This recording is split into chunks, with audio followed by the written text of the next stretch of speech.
Good morning class. Welcome to your daily current affairs on paper Hindu. So ee roju oka paper Hindu lo unna mukhya amsalu evi manaki exam ki A level లో help అవుతాయి ఆ news articles చూద్దాం. Okay fine. So నిన్నటి నుంచి మొన్నటి నుంచి చూసినట్లయితే mister Narendra Modi మన ప్రైమ్ మినిస్టర్ యుఎస్ఏకి వెళ్ళడం జరిగింది.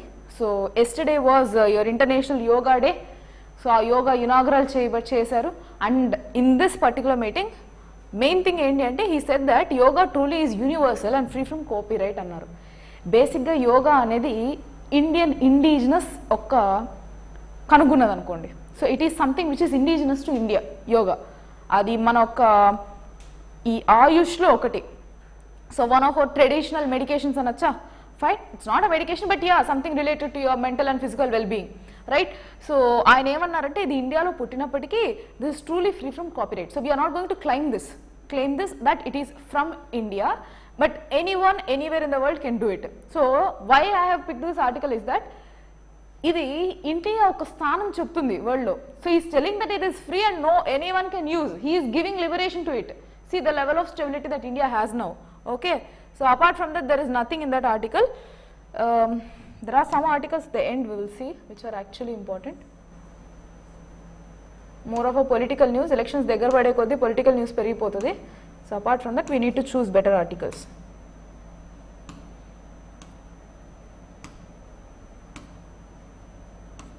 So Manipur issue is also huge in the articles. We are not going to discuss much about that as well. Armies petteru, so on. See, so mighty body files plea to defer hearing on appeal against order. So malli wala protection kavali annadi issue. So not much important for you. Let's see. Okay, so again continuation of Modi article. So he has asked for new LNG supplies and speculation over possibility of reviving Trump era deal. So ఈ LNG gases, natural gas ఒక ఈ deals ఏవైతే ఉన్నాయో అవి మళ్ళీ మనం తీసుకొద్దామా అన్నది మోడీ ఆలోచన అనమాట. That is what he has communicated. So let's see on what are the issues or what are his areas of trade that he is interested to do with USA. Okay, fine. Amid focus on high technology and defense deals to be announced during Prime Minister Narendra Modi's visit to Washington, experts are watching closely to see if energy deals which were highlight of his last big bilateral visit in 2019 will find a mention. So present Modi velladانiki inaugural ivanni pakkana pedte trade defense deals mukyam. So he is talking about the technological trade. So how we have to technologically develop each other, mostly from USA to our country, and defense deals. So defense deals prakaram already మనం చూసినట్లయితే అంతకు ముందే MQ9 accept చేశారు. So we're trying to buy it from USA అన్నది చదివాం already before his visit. Okay, apart from that in particular it is India search for more liquefied natural gas imports in the wake of instability in Russian supplies after the war in Ukraine, as well as a speculation over the revival of 2019 agreement between Tellurian INC or next an LNG company and Indian public sector undertaking. అంటే ఏది GAIL, Indian public sector undertaking. ఈ ఒక oil company వచ్చేసి ఇక్కడ గెయిల్, అక్కడ వచ్చేసి ఈ టెల్యూరియన్ అనమాట. సో దీని దగ్గర ఉన్న ఈ డీల్ ట్రంప్ ప్రెసిడెన్సీ ఉన్నప్పుడు హాల్ట్ అయిపోయింది. సో దాన్ని మళ్ళీ రివైవ్ చేయడానికి ట్రై చేస్తున్నారు. That is the issue. Okay, and why are we trying to do that? Because of this Russia Ukraine war ఈ న్యాచురల్ గ్యాస్ సప్లైస్ అనేది ఎలా అయిపోయిందంటే వాలటైల్ అయిపోయింది. If any sanctions from the west, these Russians are increasing their prices. Not only Russians but all these countries, like all the Gulf countries and this particular Russia. Okay, so వీళ్ళు ఏం చేస్తున్నారు, ఈ particular barrel cost అనేది పెంచుతున్నారు, తగ్గుతున్నారు. Availability of barrels కూడా వాళ్ళు నిర్దేశిస్తున్నారు. In such cases we cannot completely rely on Russia despite having huge imports from Russia. So we cannot completely rely. Okay, so apart from that, so adi one of the dealing. Next, the offers received from US including from Tellurian are under evaluation for shortlisting the most suitable offer. GAIL spokesperson, GAIL kada public sector undertaking mana India lo. So vallu dani gurinchi alochistunaru. They have given certain bidding, so we need to accept it based on whichever suits much better for our country. Okay, so that is about this article. The rest all these are all again not much required. We will go with another one. Senate causes to push for NATO plus 5 status for India. ఇది one of the important articles so far today. ఏమంటే ఈ senate causes వీళ్ళు ఏం చేస్తున్నారంటే mark Warner అన్న person senate US senate అనమాట. So like minister, think he is like a minister. వీళ్ళు ఏం చేస్తున్నారంటే ఇండియాకి నాటో +5 స్టేటస్ ఇద్దాం అనుకుంటున్నారు డిఫెన్స్లో. అంటే ఏంటంటే దీని బేసిక్ మోటో ఏంటి అంటే మన డిఫెన్స్లో వాళ్ళ బ్యూరోక్రసీ ఇన్వాల్వ్మెంట్ కానీ ఇచ్చినట్లయితే వాళ్ళ యొక్క డిఫెన్స్ ప్రాజెక్ట్స్ మనం వాడుకోవచ్చు. సో ఇక్కడ ప్రాబ్లం ఎక్కడ వస్తుంది, we should compromise a bit on hour sovereignty, right? So when they have announced that we will be giving you NATO +5 status అంటే ఏంటి, obviously వాళ్ళు నాటోలో ఇంట్రొడ్యూస్ చేసుకుంటాం మిమ్మల్ని. So from NAM to they are trying to push India towards NATO so that Russia would stop their war. రష్యాకి against గా India move అవుతుంది అనేది prove చేయొచ్చు కదా. So what mister Jaishankar, who is Jaishankar, external affairs minister, ఆయన clear cut గా దీన్ని negate చేశారు. He did not say okay, he did not obey for this particular offer. He said we're thankful for your thing ఉంది, చెప్తాను ఆ dialogue కూడా ఉంది, will see that. So he said that మీ యొక్క ఇండియాకి ఫేవరబుల్ చేసే గుణం మేము అప్రిషియేట్ చేస్తాం, but still we don't need this అని చెప్పారు, క్లారిటీ చెప్పారు. ఇప్పుడు same thing they are trying to raise it with our prime minister because right now he is in their country కదా. So they wanted to know how far this particular deal would be successful. They are literally pushing India to take this particular status of NATO +5. Okay, there is a good status as NATO +5. We can prove that India is a very good country, stable country, but it would make us shift or to compromise our sovereignty and be a part of Western countries, like supportive to Western countries. Let's see the article. Timed with Prime Minister Narendra Modi's arrival in Washington, the US Senate's Indian caucus co-chairs Mark Warner and John Cornyn. So all these will introduce a legislation to give India NATO +5 defense status. So they are going to introduce a legislation to give India this NATO +5 status. So External Affairs Minister, however, had already rejected the framework for India. So clearly there is a rejection from our country, but they started legislating for that. Like they are creating a particular law. వాళ్ళు ఏం చేస్తున్నారు, వాళ్ళ ఆ parliament ప్రకారం తీర్మానం అయితే చేస్తున్నారు, but అది యాక్సెప్ట్ చేయడం చేయకపోవడం అనేది మన చేతిలో ఉంది. ఆల్రెడీ జయశంకర్ అయితే వద్దని చెప్పేశారు. Okay, so the arrangement currently exist between US and it's NATO partners. ఈ పర్టికులర్ అరేంజ్మెంట్ ఏదైతే ఉందో అది నాటోలో ఉన్న కంట్రీస్కి యుఎస్కి సంబంధం. ఎవరెవరు ఆ countries, New Zealand, Australia, south Korea, Japan, Israel, వీళ్ళతో పాటు ఇండియాకి స్టేటస్ ఇద్దామని అనుకుంటున్నారు.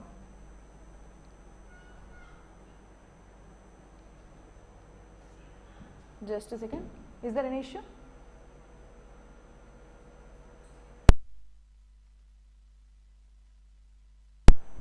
Okay, fine. So, apart from that, yes, where are we? The Warner announced follows a recommendation from a US House of Representatives Committee on China that India be included in that particular club.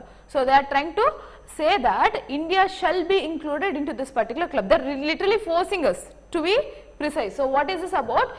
Where we propose is adding India to the so-called NATO +5 arrangement where the United States is able to transfer, see this clearly, where the United States is able to transfer a little bureaucratic interference as possible defense equipment in a very strong way. Where if we compromise with a little bureaucratic interference into our country, then they will be giving huge defense equipment from their end, which is not required right now for us. For this, what they have mentioned is that right now you are in a strategic situation where China is a possible threat for your country. We can be opposing for that. So మీకు China వల్ల threat ఉండడం వల్ల మేము help చేస్తాము, where we can have a possible bureaucratic relation transfer అనమాట. So మీ defence view మీద మాకు ability కూడా ఉంటుంది, కొంచెం ఇంటర్ఫరెన్స్ ఇస్తే చాలు అన్నది వీళ్ళ thought. But India is not ready for that. Okay, Mr. Jaishankar has said on June 9 that while he appreciated the congressional panel's sentiment of wanting to do more with India, so మీ యొక్క సెంటిమెంట్లు ఇండియాకి ఎక్కువ చేయాలని ఒక సెంటిమెంట్లు పక్కన పెడితే we're appreciating that, but the template it was proposing did not apply to the country. So it doesn't apply for our country. This is something the Biden administration understood very, very well according to Mr. Jaishankar. So that's what he is telling, that right now it is not our necessary. Okay, fine. A lot of Americans still have that NATO treaty construct in their minds. Mr. Jaishankar suggesting that it was the only template with which Americans looked at the world. అంటే ఎలాగా, మేము మీకు ఇది ఇస్తాం favour, like we will be doing this, we will be giving you this, you do this for us. That's what they told. So ఇంకా NATO agreement అనేది మాకు ఇంకా గుర్తుంది, so we're not ready for that అనేది, but ఇలా diplomatic way చెప్పారు ఆయన. Okay, fine. So yes, దానికి వాళ్ళు చెప్పింది ఏంటంటే మీకు చైనా థ్రెట్ ఉంది, possibility threat, we can give an offended. So for that he has given his defence. So defence గురించి ఆయన డిఫెండింగ్ ఇచ్చుకున్నారన్నమాట, డిఫెన్స్ డీల్ గురించి. So let's have a possibility because మీకు చైనాతో ఇష్యూ ఉంది కదా, మేము కానీ మీకు సపోర్ట్ ఇచ్చామంటే you can fight against it. మా తర్వాత నెక్స్ట్ స్టేట్ అవ్వచ్చు అనేది వాళ్ళ thought. But India is not in that way. Even if you're in the last position in the world, still it would be our effort. We don't encourage other people. We encourage trade but not at the cost of our sovereignty. Okay, fine. But దీని మీద further updates ఏముంటాయి అన్నది మనం చూసుకోవాలి. Start అయిపోయింది కదా, వాళ్ళు legislation తీసుకునేసారు అంటే స్టెప్, మన ఇండియా ఎలా రియాక్ట్ అవుతుంది అన్నది ఇంపార్టెంట్. సో దాని తర్వాత మనం ఇది గురించి overall possibilities of negatives and positives కూడా న్యూస్లో చూడొచ్చు. Okay, fine. Apart from that, this is one of the very important articles for today. Global gender gap index. Global gender gap index అంటే ఏంటి? ప్రపంచంలో ఈ అమ్మాయి అబ్బాయి లైక్ మేల్ అండ్ ఫీమేల్ ఒక జెండర్ గ్యాప్ ఎంత ఉంది అంటే ఈ జెండర్ బయాస్ వల్ల వచ్చే ఆపర్చునిటీస్ కాస్ట్ వీళ్ళకి ఎంత ఉంది అని నిర్దేశించిన, ఒక్కొక్క కంట్రీలో ఎలా ఉంటుంది అని నిర్దేశించిన ఒక ఇండెక్స్ అనమాట, ఒక report. This is given by world economic forum. Okay, ఈ ఫోరం ప్రకారము ఇండియా 8 places to 127. సో ఈ ఇయర్ 127th ప్లేస్కి వెళ్ళింది అవుట్ ఆఫ్ 146 కంట్రీస్లో. సో 146 కంట్రీస్లో మనం 127th ప్లేస్. 8 ప్లేసెస్ జంప్ అయినప్పటికీ there is a positive end, but still we're at the lower ends. అది మనకు అర్థం చేసుకోవాల్సిన situation. Okay, so India climbs up 8 places to 127 in global gender gap index, which says WEF, which is World Economic Forum report. The country had improved by 1.4 percentage points from 2022 figures, marking a partial recovery towards its 2020 parity level. It has closed 64.3%. The overall gender gap between had reached 36.7% parity in economic participation. So overall gender gap kindemo 64.3% undi overall ga, ante 40% still in the gender bias. Next, apart from that, ఈ economic ప్యారిటీలో చూస్తే it has reached only 36%. అంటే only 36% of the ఫీమేల్స్కి economic freedom అనేది ఉంది అని కనుక్కున్నారు. That means they are literally economically independent అన్నది. Only 36%. That is where we're lagging. Okay, fine. So let's see, India has ranked 127 out of 146 countries in its gender parity, up 8 places. So that is what WEF 2023 report, Global Gender Gap Report says. First is Iceland. So 127th is India. India తర్వాత పాకిస్తాన్ వచ్చి 142nd ప్లేస్లో ఉంది. Then Nepal మనకన్నా 116th ప్లేస్లో ఉంది. So it's before us. Sri Lanka is also ahead of Nepal which is 115, whereas in China it is 107th place. And US తీసుకున్నట్లయితే ఇవ్వలేదు, so అవసరం లేదు. Okay, fine. So India rank 135. So last year 2022లో 135 ఉంది, ఈ ఇయర్ 127 అయింది. ఓకే, అపార్ట్ ఫ్రమ్ దట్ ఈ basic details ఏవి అక్కర్లేదు. స్కోర్ అయితే 0.64, అదే కదా మనం చూసి 64.3%, అది చూసుకోండి చాలు. ఓకే, నెక్స్ట్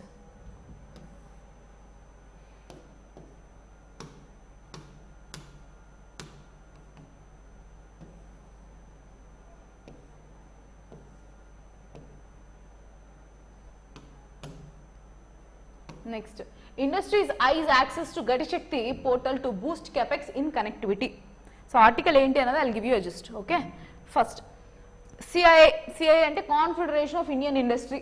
సో ఈ గ్రూప్ ఏం చెప్పిందంటే, so it said that it moves the government to share the information from the portal after blocking out sensitive data so as to facilitate greater private capital investments in infrastructure projects.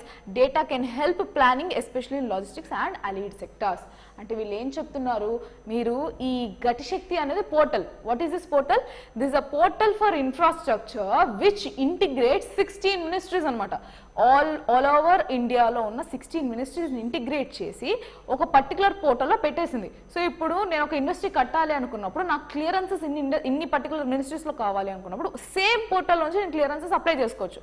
So that will be integrated portal where I can consult with every other ministry which is required. Whatever the ministry I want to talk, let's say I wanted to deal with environment, so environment related ministry will also be there.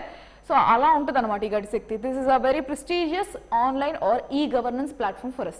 So ee platform lo sensitive data అని చెప్పి కొంచెం data hide out చేసేసారు అనమాట, where this industry would not get access upon. మన general public access ఉండదు. People who are actually working into that Gati Shakti, they will be having access. But ఈ sensitive data అంటే ఏంటి? Whoever are the companies that are ready to invest వాళ్ళ data సపరేట్గా సెన్సిటివ్గా పెట్టారు.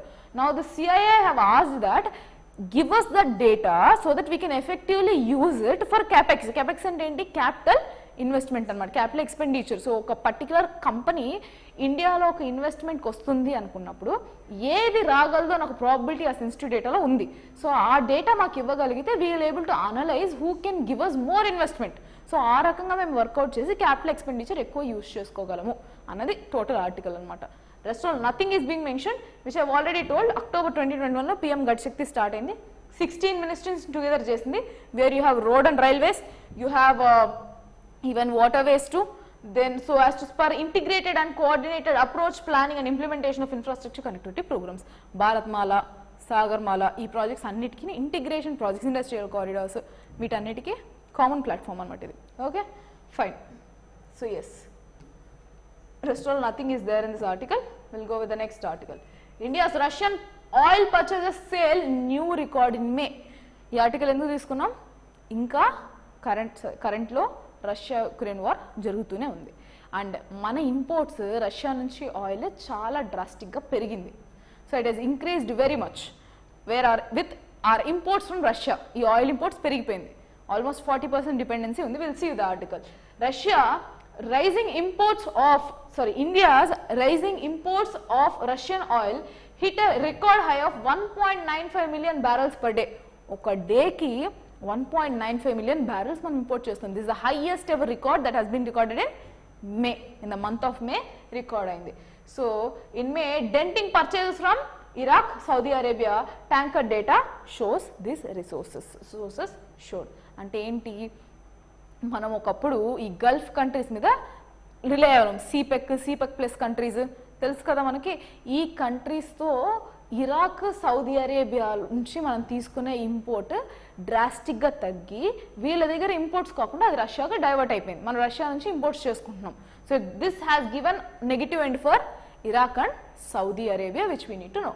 So India is the world's third biggest oil consumer. So in the world, it is third biggest. That oil consumer in the world buys more than 80% of its oil overseas. అంటే ఇక్కడ consuming 100% consumption ఉంటే 80% మనం overseas అంటే ఇంపోర్ట్సే చేసుకుంటాం. 20% మాత్రమే ఇక్కడ produce అవుతుంది ఇండియాలో. Okay, so its refineries have been gorging on Russian oil since the West imposed sanctions on Moscow over its invasion of Ukraine. So ఆ తర్వాత ఏమైంది? ఇది డిస్ట్రిబ్యూటివ్గా డిఫరెంట్ అదర్ కంట్రీస్లో ఉన్నప్పటికీ ఇప్పుడు మనం రష్యాకి డామినెన్స్ ఎక్కువ ఇచ్చేసాం. Apart from that, Russian oil accounted for about 40% of India's crude oil imports in May. So Maylo ఏమైపోయింది? 40% of our imports has been from only Russia. Oil మాత్రం Russian oil only from Russia మనం తీసుకున్నాం 40% of our oil requirements. That is about this article. Rest all మిగిలిన వాటిలో declined. 15% declined అయిపోయింది Saudi అరేబియాలో, ఇరాక్లో 13.7%. ఇవన్నీ దానికి యాడప్ అయిపోయింది. Okay, fine. Making Russia as biggest or our largest partner for oil imports. Okay, fine. అది ఆర్టికల్. ఎందుకంటే war జరుగుతుంది కాబట్టి మనం అలాంటి ఆర్టికల్స్ ఇండియాతో రిలేటెడ్ ఏదైనా వచ్చినప్పుడు చూసుకోవాలి. This is something which is important, not much important, but just for you to know what is the current requirement in the country. India lo cyber security requirement around 40,000 jobs unnayanta, but skill gap valla ante when there is no proper skills for current youth or current employable persons, these around 30% of the jobs are not employed. That means India is unable to fill almost 30% of cyber security jobs due to its skill gap. So there is a huge requirement for learning cyber security that you need to understand. Okay, fine. Rest all nothing is there in this article. Let's go with some other articles. There are few explanatory articles which is important at the end. Last lo oka article chala important, not much but yeah, ఏం జరుగుతుంది యూఎస్లో అన్నది important. మనం చూసినట్లయితే రీసెంట్గా ఈ federal bank, US federal bank interest rates పెంచుతూ పోయింది కంటిన్యూగా. అది పెంచుతూ పోవడం వల్ల ఫస్ట్ ఆఫ్ ఆల్ బ్యాక్గ్రౌండ్ చెప్తాను. Why this article came, why is it, how India is affected అన్నది చెప్తాను. That is not mention in this article, but we need to know backup before going to this article. యుఎస్లో federal reserve, ఇండియాలో RBI. ఓకేనా, రెండు ఒకటే, apex banks. So ఇప్పుడు ఇండియాలో current investments ఏవైతే ఉన్నాయో క్రౌడింగ్ అవుట్ ఎఫెక్ట్ ఎక్కువ చూస్తున్నాం అన్నది మనం ఆర్టికల్స్ చూసాం. What is this crowding out effect అంటే ఎవరైతే ఆల్రెడీ ఇన్వెస్ట్మెంట్స్ చేస్తున్నారో ఫారిన్ నుంచి లైక్ ఫారిన్ డైరెక్ట్ ఇన్వెస్ట్మెంట్స్ కానీ ఎఫ్పిఐ ఎఫ్డిఐ ఉన్నాయి కదా వీళ్ళందరూ వాళ్ళ ఒక ఇన్వెస్ట్మెంట్స్ రీబ్యాక్ తీసుకొని యుఎస్ ఫెడరల్ రిజర్వ్లో గమనం పెట్టుకుంటున్నారు like they are not giving or they are not investing in to any other countries properly. ఈ క్రౌడింగ్ అవుట్ ఎఫెక్ట్ అన్న దానిలో బాధితుల్లో one of the countries India ఉంది. బట్ స్టిల్ ఇలా జరిగినప్పటికీ ఇండియా యొక్క డెవలప్మెంట్ తగ్గదు అన్నది వరల్డ్ డిఫరెంట్ ఆర్గనైజేషన్స్ చెప్పే ఇండియన్ ఆర్బీఐ గవర్నర్ చెప్పారు ప్లస్ అనంత నాగేశ్వరన్ మన current economic adviser chief economic adviser కూడా అదే చెప్పారు. So even despite occurrence of any issues in the west మనకి ఇక్కడ స్టేబుల్గా ఉందని జరిగింది. ఇప్పుడు ఇష్యూ ఏంటి అంటే ఈ ఫెడరల్ రిజర్వ్ మన ఇండియాలో కూడా repo rate reverse repo rate మన bank interest rate bank rate ఇలాంటివన్నీ ఉంటాయి కదా అలా యూఎస్లో కూడా ఇంట్రెస్ట్ రేట్స్ ఉంటాయి అనమాట. ఈ ఇంట్రెస్ట్ రేట్స్ ఈ రష్యా ఉక్రెయిన్ వార్ స్టార్ట్ అయినప్పుడు ఆల్మోస్ట్ 10 times హైక్ చేశారు వాళ్ళ rate. It's been 10 times and now they have stopped అంటే ఒక నార్మల్ స్టేట్లో పెట్టేశారు అనమాట. But they are expecting it to be hike to 6%. So ఈ రేట్ హైక్స్ అంటే ఏంటి ఫస్ట్ ఆర్టికల్ హెడింగ్ చూద్దాం తర్వాత వెళ్దాం దీనికి. Okay so will US Fed అంటే federation. So just second. Okay fine. Will US federal resume the rate hike cycle. Rate hike అంటే పెంచడం పెరుకుంటూ పోవడం అది పెంచుతారు. సో రేట్ హైక్ ఎందువలన పెంచబడుతుంది చూద్దాం అండ్ ఇప్పుడు ఎందుకు గ్రాడ్యువల్ చేశారు మొత్తం ఆర్టికల్ దాని మీదే ఉంది. Okay first see what they have given. Will US Federation resume the rate hike cycle? Will it still again resume? Malli start chestada. What is meant by pause in rate hikes? Present of pause stage lo undi US Federal. 10 times hike chesi aa interest rate anedi ippudu pause chesindi. Enduku pause chesindi? Can we ippudu malli expect cheyacha adi hike avutadi annadi adi point. So did the labor market get affected by the Fed's rate hikes? What did they pause? Why did they pause the cycle suddenly? Is here a decisive slowdown in inflation? What were the factors that led to the US Federation to take such an action? ఇక్కడ మనకు కావాల్సింది ఏంటంటే ఈ rate hikes అంటే ఏంటి మన India effect నేను already చెప్పాను but still India is unaffected by this. So ఈ రేట్ హైక్స్ అంటే ఏంటి ఎందువల్ల చేయబడుతుంది అన్నది తెలిస్తే చాలు. ఈ ఎంటైర్ ఆర్టికల్ అది మాత్రం important. Okay first let's go with the gist. US Fed paused its rate hike cycle last week by deciding to hold interest rates after 10 rate hikes. కంటిన్యూగా ఇంట్రెస్ట్ రేట్స్ హైక్ చేసుకుంటూ పోయింది. ఇలా hike rates 10 times చేసిన తర్వాత ఇప్పుడు pause చేస్తుంది అనమాట దాన్ని. So can we expect or not? Many unless expect the Fed or a federal bank to resume its rate hikes and some expect the federal funds rate to hit 6% soon. అంటే ఏం లేదు ఈ rate hikes అంటే ఏంటో చెప్దాం. ఇప్పుడు నేను బ్యాంక్లో లోన్ తీసుకోవాలి నాకు ఇంట్రెస్ట్ రేట్ పడుతుందా నేను 100 రూపాయలు లోన్కి పోయాను అనుకోండి 5% ఇంట్రెస్ట్ రేట్ అన్నాడంటే నేను 100 రూపాయలు తీసుకుంటే 105 రూపీస్ కట్టాలి రిటర్న్. అదే కదా ఇంట్రెస్ట్ లేకపోతే బ్యాంకులు ఎట్లా బతుకుతాయి. So it need some kind of interest on which it lend some amount with which it will pay. ఇప్పుడు ఈ 100 రూపీస్ ఈ 5% ఏదైతే ఇంట్రెస్ట్ ఉందో ఈ ఇంట్రెస్ట్ రేట్స్ పెంచుకుంటూ పోయింది. ఎందుకు పెంచుకుంటూ పోయింది? ఇప్పుడు అదే ఎగ్జాంపుల్ చెప్తా. 100 ఒక బ్యాంక్ నాకు 100కి 5%లో లోన్ ఇస్తుంది. ఇంకొక బ్యాంక్ బి అన్నది లెట్ మీ గో పిక్టోరియల్లీ చెప్తాను సో దట్ మీకు ఈజీగా అర్థమవుతుంది. Let me take this is 1 person. నేనే అనుకుందాం నేను లోన్ తీసుకుందాం అనుకున్నా. I have bank A I have bank B.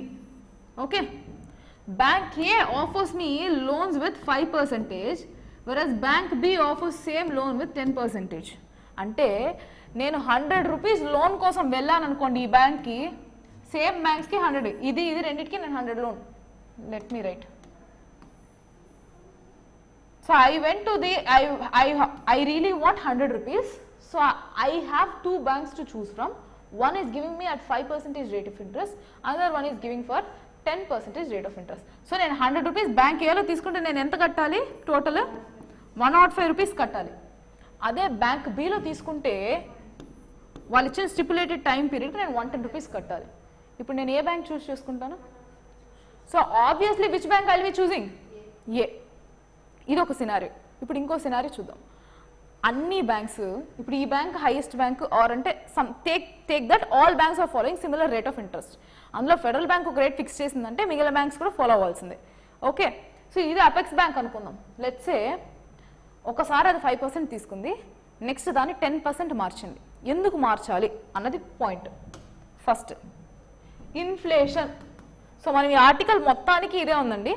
So before going to that article మీకు అర్థం కావాలనుకుంటే ఇది ఖచ్చితంగా తెలియాలి. తెలిసిన తర్వాత మనం ఆర్టికల్ చూస్తే ఇంక 2 minutes కూడా పట్టదు. Okay fine, let's see. Inflation అనేది major concept. What is inflation? Price rise. అంటే ప్రతి ఇయర్కి గాను ప్రైస్ అనేది పెరుగుతూ పోతుంది. అంటే నేను ఇప్పుడు 100 రూపాయలతో ఒక పర్టికులర్ ఒక కేజీ ఆఫ్ యాపిల్, ఒక 12 యాపిల్స్ నేను కొన్నాను అనుకుందాం. లెట్స్ సే 12 యాపిల్స్ 100 రూపీస్ కొన్నాను. నెక్స్ట్ ఇయర్కి నాకు ఇంత అని చెప్పి ప్రైస్ పెరిగింది అంటే నేను అదే 100 రూపీస్కి 10 యాపిల్స్ మాత్రమే కొనగలను. దాని అర్థం నా value of currency is depreciating and the price of a particular commodity is increasing. So this price rise of a commodity or a price rise overall in the economy is an inflation. Okay, inflation అనేది price rise అయినప్పుడు దీని direct impact ఏముంటుంది?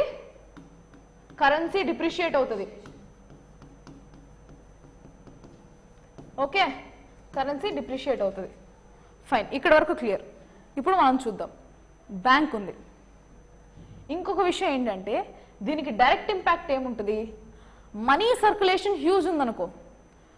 So let me draw it. Inflation is inversely proportional to currency depreciation అనొచ్చా? If inflation increases currency depreciates. So if this increases currency depreciates. So bracket లో depreciates అంటే డిప్రిషియేట్స్ అంటే ఏం లేదు, డబ్బు విలువ తగ్గిపోతుంది. In the same way if inflation increases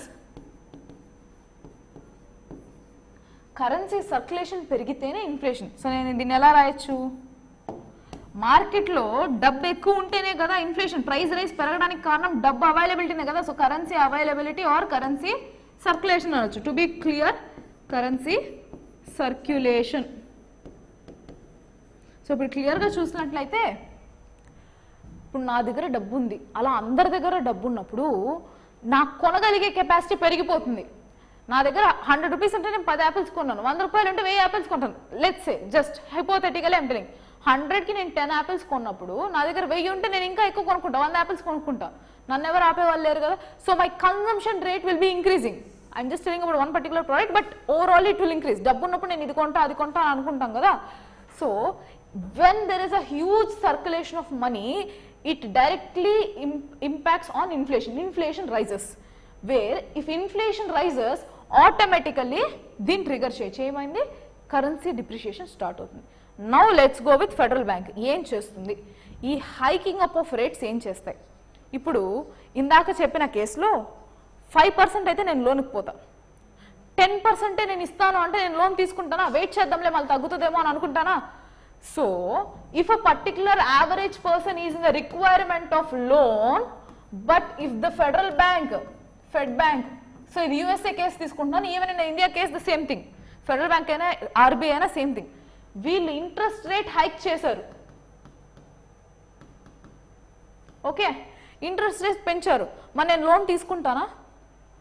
Will I be able to take the loan? I'll think that, let's say I'm running out of business, నేనేమనుకుంటాను, loans కంటిన్యూగా ఇంట్రెస్ట్ రేట్ పెంచుతుంది, let me wait for a second, let me wait, ఇంకొక term వరకు wait చేద్దాం, ఇంకొక quarter వరకు wait చేద్దాం, next క్వార్టర్కి అయినా తగ్గిస్తుందేమో, లేదా నెక్స్ట్ మంత్ తగ్గిస్తుందేమో. So what happen? I am not interested to take this particular loan, which means that ఇలా నాలాగా చాలా మంది ఉంటారా, which shows money circulation in the market reduces. Money circulation అనేది మార్కెట్లో తగ్గిపోతుంది. ఇది తగ్గిపోయింది అంటే దీని ఇంపాక్ట్ దేని మీద ఉంటుంది? ఇన్ఫ్లేషన్ మీద ఉంటుంది. So inflation will also be reduced. ఈ యొక్క పాలసీ ఎప్పుడు ఫాలో అవుతుంది ఒక బ్యాంక్ అంటే, ఇన్ఫ్లేషన్ కంట్రోల్ స్టేజ్లో ఉన్నప్పుడు. ఇప్పుడు మన ఇండియాకు ఒక ఇన్ఫ్లేషన్ టార్గెటింగ్ ఎంత? 2 to 6%, 4 ± 2% వచ్చి మన ఇన్ఫ్లేషన్ టార్గెటింగ్. అంటే ఈ రేంజ్లో 2% నుంచి 6%లో లేకపోతే మనం ఎలాంటి పాలసీ వాడతాం? కాంట్రాక్టరీ ఆర్ కాంట్రాక్షనరీ పాలసీ వాడతాం. అంటే ఏంటి? జనాల దగ్గర ఉన్న డబ్బులు లాగేసుకుంటుంది బ్యాంక్. ఎలాగా? ఫస్ట్ థింగ్ ఏంటంటే ఇంట్రెస్ట్ రేట్స్ పెంచుతుంది. వాళ్ళ దగ్గర ఉన్న అమౌంట్ తీసుకొనేసి బాండ్ పేపర్లు ఇస్తుంది. లైక్ టీ బిల్స్ కానీ, కమర్షియల్ బిల్స్ కానీ, గవర్నమెంట్ కానీ ఏ టైప్ ఆఫ్ అన్న బిల్స్ ఇచ్చి ఒక పేపర్ ఇచ్చి, కమర్షియల్ పేపర్ ఇచ్చి మీ దగ్గర ఉన్న డబ్బులు తీసేసుకుంటుంది. సో మీకు సర్క్యులేట్ చేయడానికి మనీ ఉండదు. మనీ ఎప్పుడైతే సర్క్యులేట్ చేయడానికి ఉండదో డిమాండ్ తగ్గుతుంది, ఇన్ఫ్లేషన్ తగ్గుతుంది. ఓకే, ఇది డైరెక్ట్ రిలేషన్ అన్నమాట, step by step relation. So if at all ఒక బ్యాంక్ డిసైడ్ అయిందంటే ఇన్ఫ్లేషన్ తగ్గించాలి అని, ఉన్న డబ్బు తగ్గిస్తే చాలు.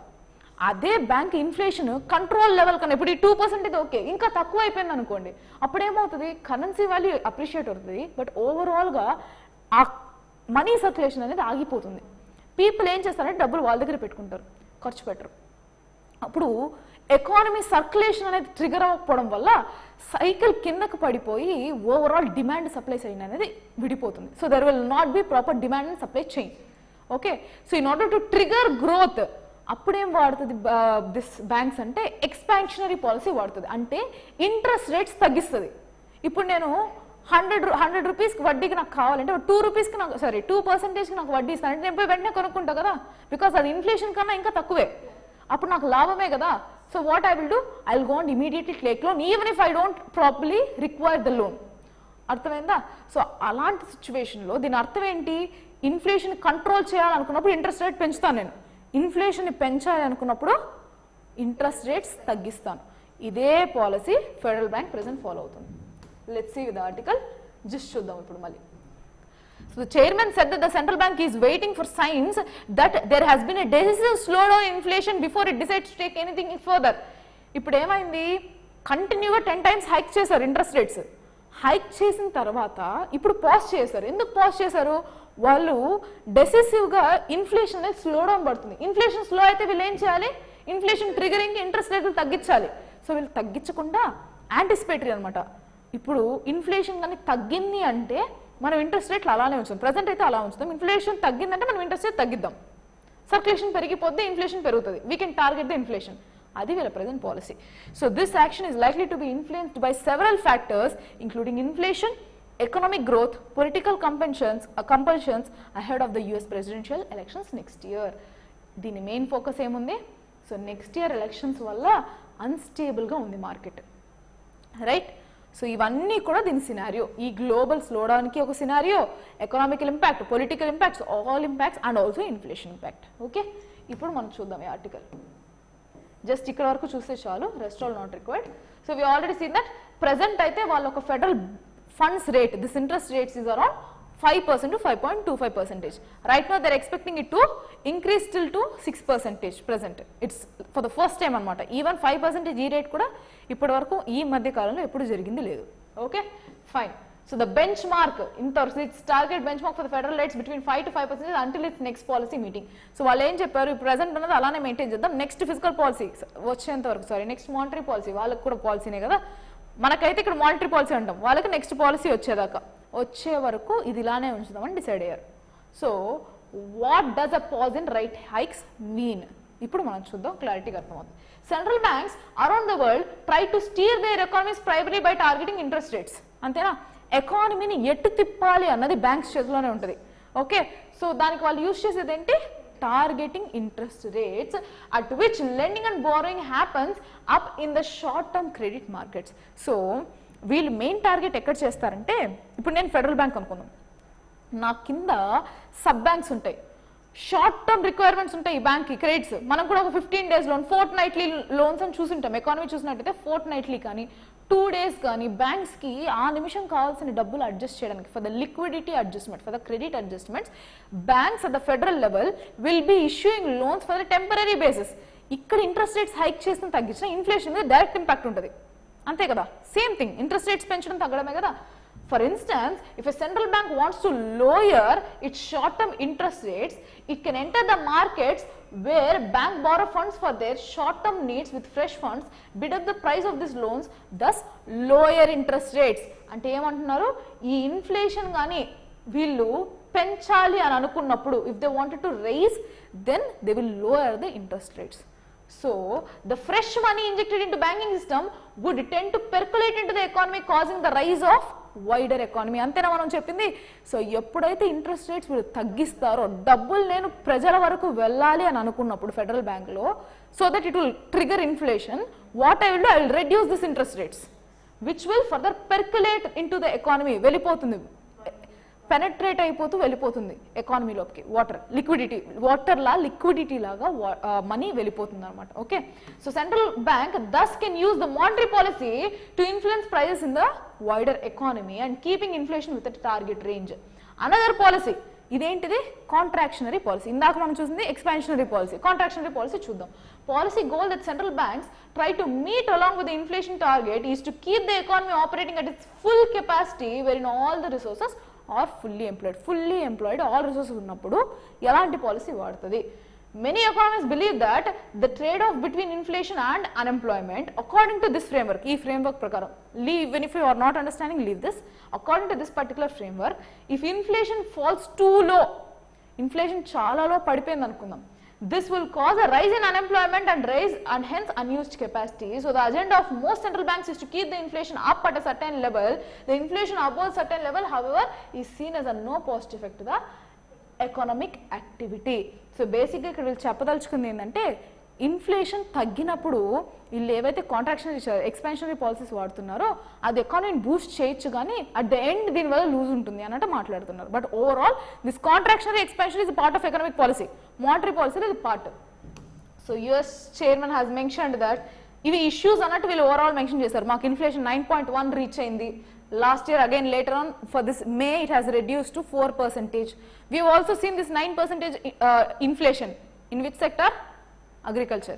మనం ఓన్లీ అగ్రికల్చర్లో ఈ రేట్ ఆఫ్ ఇంట్రెస్ట్ ఇన్ఫ్లేషన్ చూసాం, బట్ మిగిలిన అన్ని దానిలో లేదు. We have seen a contractionary policy. -7.7 వెళ్ళిపోయింది మనకి GDP rate, growth rate.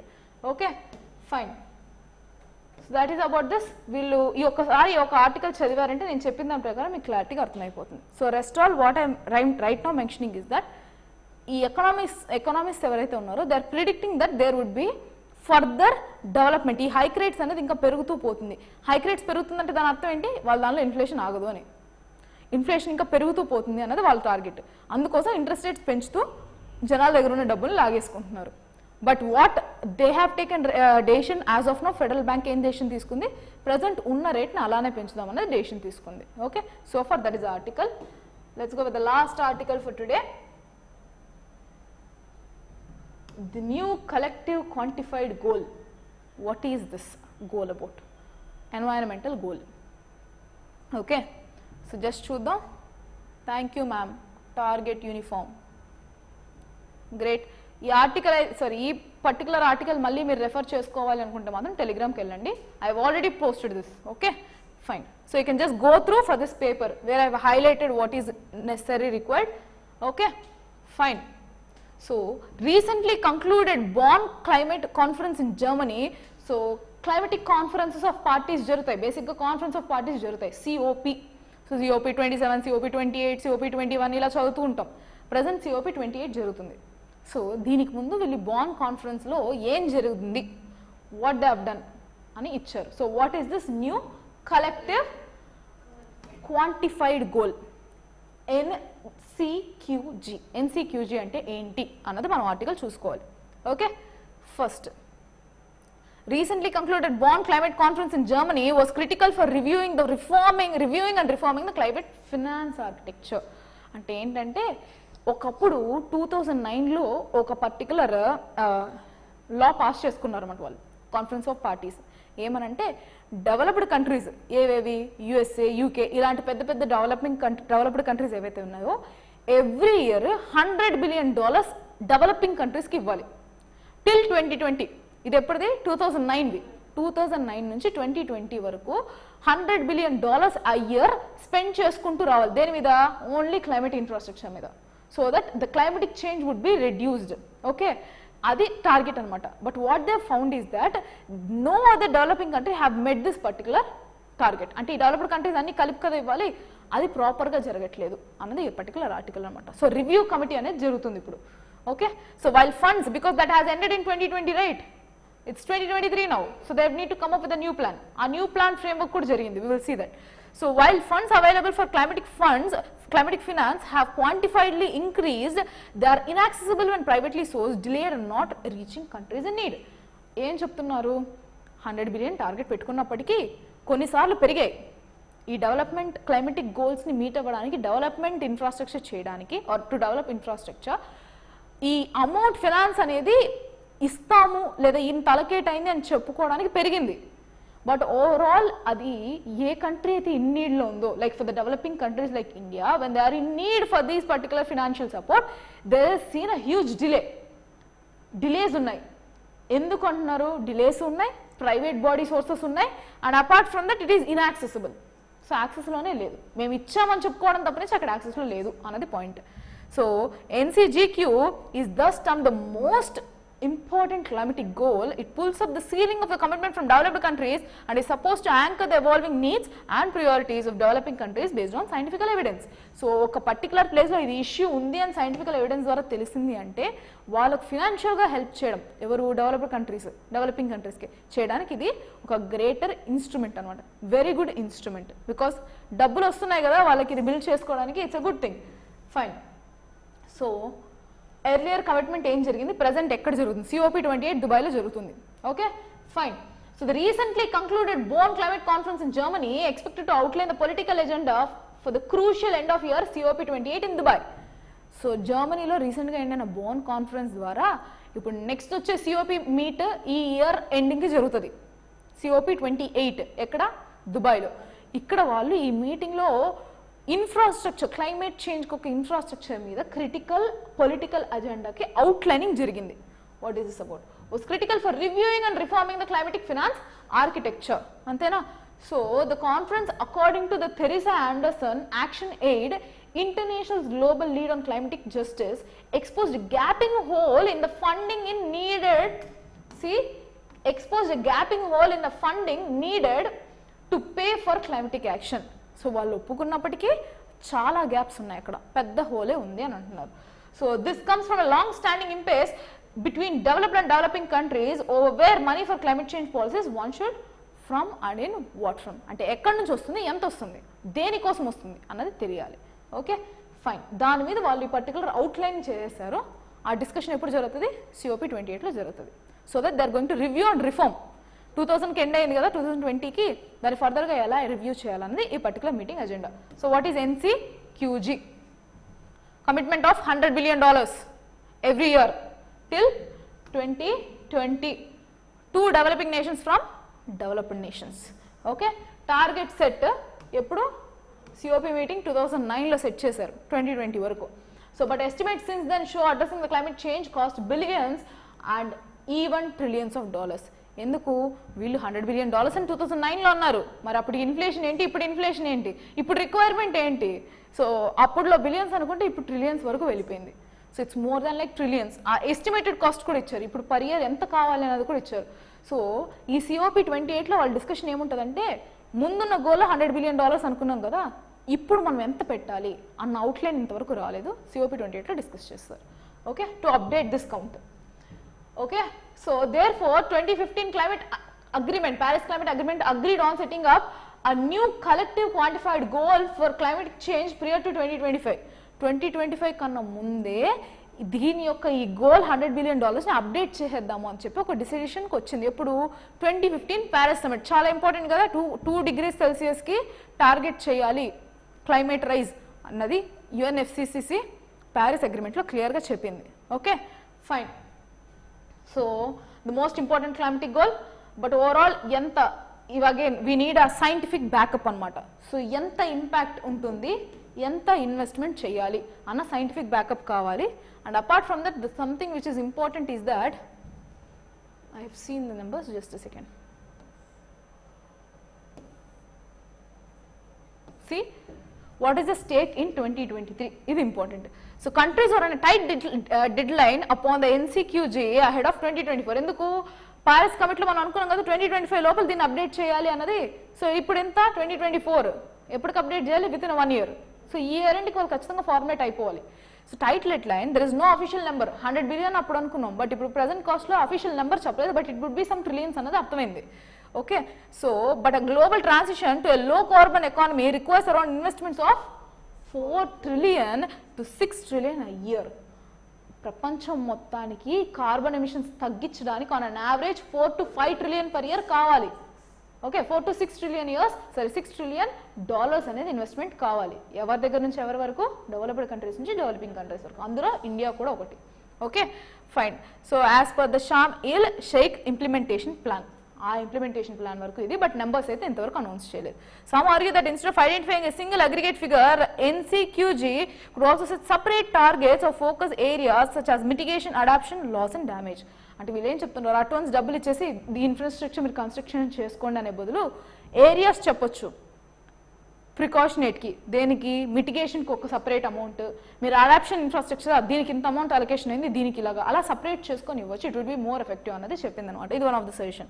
The aim is to focus on scaling up of concessional financing and stopping debt creation and allowing NCQG to be more of a process rather than a goal towards equitable and people led transition.